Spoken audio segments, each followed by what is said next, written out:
مزید ویڈیوز کے لیے ہمارے چینل ہاؤس آف اسلام کو سبسکرائب کرنا نہ بھولیے۔ شکریہ۔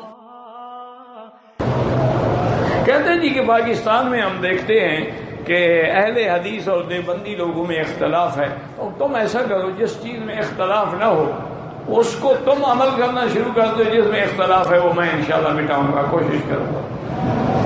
کسی نے اہل حدیث یا دیوبندی نے کہا نماز نہ پڑھا کرو،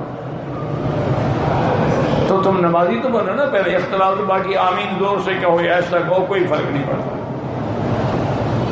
تو جو چیزیں متفق ہے یہ تو بہانہ ہے نا جی، وہ یہ کہتا ہے وہ یہ کہتا ہے، کون کہتا ہے کہ نماز نہ پڑھو، کون کہتا ہے کہ روزہ نہ رکھو، کون کہتا ہے کہ حج نہ کرو، کون کہتا ہے کہ عمرہ نہ کرو۔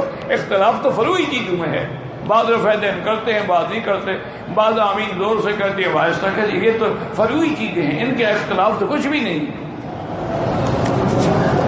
آج تک کسی اہل حدیث یا دیوبندی نے کہا ہے کہ مغرب کی نماز 4 رکعت پڑھا کرو۔ کس میں اختلاف؟ اصول میں تو کوئی اختلاف نہیں ہے،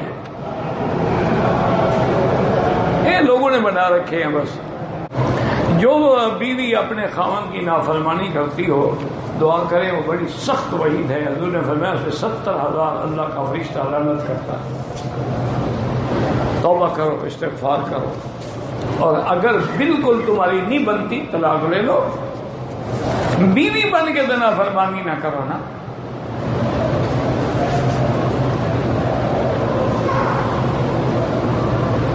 خاوند اپنی بیوی کو نماز کے لیے کہتا ہے، وہ نماز نہیں پڑھتی، ایسی بیوی کو گھر سے نکال دو، کیونکہ بعض ائمہ کے نزدیک وہ نماز نہ پڑھنے سے کافر ہو جاتی ہے، جب کافر ہوگی تو نکاح ہی ختم ہو گیا۔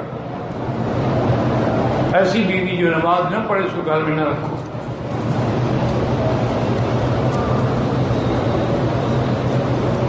اگر دونوں ہی نہ پڑھتے ہوں تو پھر تو دونوں ہی کافر ہو گئے، چھٹی۔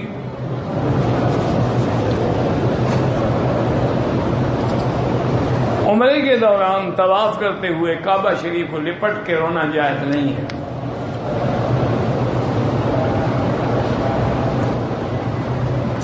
اگر والد مرنے کے وقت میں وصیت کرے، کسی بیٹے کو زیادہ دے کسی کو کم، یہ بالکل ناجائز ہے۔